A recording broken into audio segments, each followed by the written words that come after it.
जी, कार्यक्रम के विषय में बताएं, किस लिए प्रेस कॉन्फ्रेंस का आयोजन किया गया है। नमस्कार दोस्तों, हमारा जो ये कार्यक्रम है प्रकृति संदेश यात्रा, इसका मकसद है कि हम जन जन तक ये बात पहुंचाएं कि आज प्रकृति का जो विनाश हो रहा है या प्रकृति की जो दुर्गति हो रही है या प्रकृति का सही तरीके से जो इस्तेमाल नहीं हो रहा, उसके प्रति लोगों को जागरूक करना और उसके साथ साथ राष्ट्रवाद को भी बढ़ावा देना, क्योंकि राष्ट्रवाद और प्रकृतिवाद दोनों मिलकर ही इस देश को सही दिशा सही नेतृत्व दे सकते हैं। इन दृष्टिकोणों को लेकर जन जन को जागृत करने के लिए हमने ये प्रकृति संदेश यात्रा का आयोजन किया है, जिसमें बच्चे भी, बूढ़े भी और महिलाएं भी सब भाग ले रहे हैं, लोगों को ये बताने के लिए कि आज हमारे जीवन के अंदर प्रकृति का क्या महत्व है और आने वाले समय में प्रकृति हमारे लिए क्या रोल अदा कर सकती है।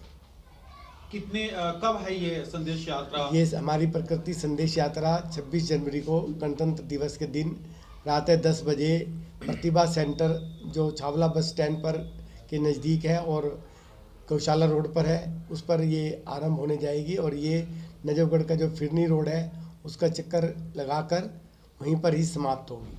कितने की संख्या की उम्मीद जताई जा रही है? मेरे हिसाब से लगभग 2 से 2,500 लोग इसमें ज़रूर शामिल होंगे। कितने सालों से कर रहे हैं आप इस कार्यक्रम? मैं इस कार्यक्रम को तो पहली बार ही कर रहा हूँ, लेकिन प्रकृति भक्त बनाने की जो हमारी एक सोच है वो लगभग 7-8 वर्षों से चल रहा है कार्यक्रम और निरंतर हम पेड़ लगाकर, सांस्कृतिक कार्यक्रम कर कर, यात्राएं कर कर, पद यात्राएं कर कर, सत्संग कर कर लोगों को जागृत कर रहे हैं कि प्रकृति भक्त बनने से किस प्रकार से हमारे देश का भला हो सकता है, क्योंकि हमारे देश की 130 करोड़ जनता जो है वो धार्मिक है। तो हम चाहते हैं कि वो धर्म के साथ जुड़कर और प्रकृति के साथ जुड़कर प्रकृति की भक्त बनकर अपने देश को एक सही मुकाम दे। नगर भ्रमण कर कैसे लोगों को प्रकृति के प्रति जागरूक कर सकते हैं? हमारे पास तरह तरह के जो स्लोगन होंगे वो बच्चे लेकर चलेंगे, कुछ हमारी जो महिलाएं होंगी वो भारतीय संस्कृति का परिचय देते हुए लोगों के बीच में जाएंगी, कुछ हमारे जो समाज के प्रतिष्ठित लोग हैं वो अपने विचारों को, अपनी बात को, अपने सुझाव को लोगों को समझाते हुए आगे बढ़ेंगे। इससे देखने पर भी, समझने पर भी, सुनने पर भी मुझे लगता है कि बहुत बड़ी जागृति आ सकती है। कितने सालों से प्रकृति प्रेम के पीछे आप पड़े हुए हैं और ये कहाँ से अचानक से दिमाग 25 साल से मैं लगातार इस प्रक्रिया से जुड़ा हुआ हूँ। एक बात समझने के बाद कि अगर हम अपने जीवन के दुख, कष्ट, परेशानियाँ, जो भी नशे हैं या कोई भी तकलीफ़ें हैं, उनको अगर हम समाप्त करना चाहते हैं तो उसका एकमात्र जरिया है प्रकृति। और अगर हम जीवन में सुख, शांति, आनंद, प्रेम और प्यार की वर्षा करना चाहते हैं और अपने आप को प्यार के भाव के साथ, प्रेम के भाव के साथ जोड़ना चाहते हैं, तो भी प्रकृति ही उसका सहारा है।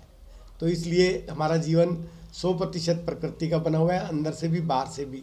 और अगर हम चाहते हैं वास्तव में कि अपने जीवन का कल्याण करें तो वो प्रकृति से जुड़ने के बिना किसी भी तरीके से संभव नहीं है।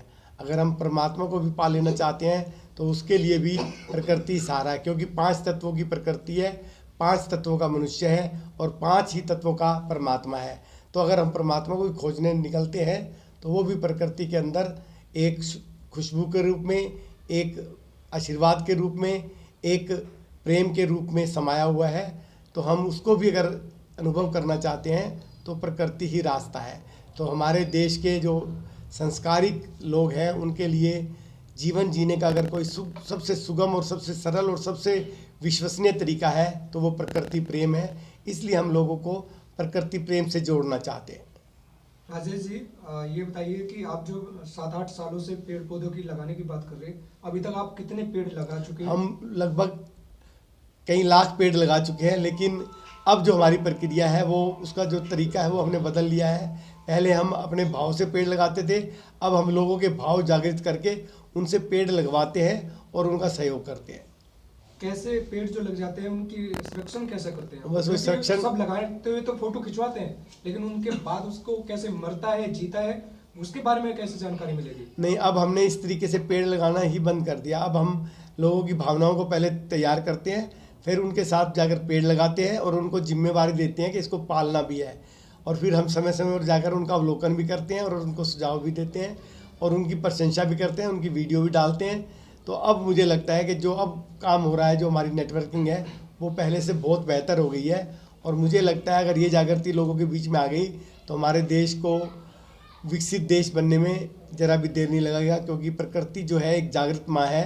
किसी भी भगवान को खुश करने के लिए कई साल लग सकते हैं, लेकिन प्रकृति को अगर हम परिवर्तित करना चाहते हैं तो 5 साल के अंदर अंदर उसको हम अपने से भी ज़्यादा सक्षम और अपने से भी ज़्यादा सुदृढ़ बना सकते हैं। राजेश जी, अक्टूबर के महीने से प्रदूषण हो रहा है दिल्ली में और अब भी लगातार ग्राफ बढ़ता ही जा रहा है, घट कम रहा है। क्या मानते हैं, पर लोग जागरूक नहीं है या पेड़ पौधे नहीं लगाते? इसके ना एक कारण नहीं है, इसके 1000 कारण है। आज जो भी, चाहे व्यवहारों में प्रदूषण बढ़ रहा हो, चाहे संस्कारों में प्रदूषण बढ़ रहा हो, चाहे मिट्टी में प्रदूषण बढ़ रहा हो, चाहे पानी में प्रदूषण बढ़ रहा हो, चाहे हवा में प्रदूषण बढ़ रहा हो, प्रदूषण के जितने भी प्रकार हैं वो सिर्फ और सिर्फ हमारी मानसिकता जो है ख़राब होने की वजह से है। जिस दिन हमारी मानसिकता बदल जाएगी उस दिन इस देश को स्विट्ज़रलैंड बनने में, ऑस्ट्रेलिया बनने में, न्यूजीलैंड बनने में बिल्कुल देर नहीं लगेगी, क्योंकि हम सब बहुत ही संस्कारी लोग हैं। थोड़ी सी हम एक चीज़ से दूर है, बस उसके पास लोगों को लेके जाने की ज़रूरत है। एक सवाल मेरा भी, राजेश जी, आप 25 साल से पहले मेरे ये आया था, 8 वर्ष से आपने प्रगति भक्त फाउंडेशन बनाई है। जो आपकी संदेश यात्रा 26 जनवरी को ही क्यों आपके ध्यान में आया कि फर्स्ट टाइम आप ये निकालने जा रहे हो, तो उसका क्या संदेश आपको? मेरे मन में ना बार बार एक सवाल उठता था कि क्या केवल प्रकृतिवाद से भी दुनिया का भला हो सकता है?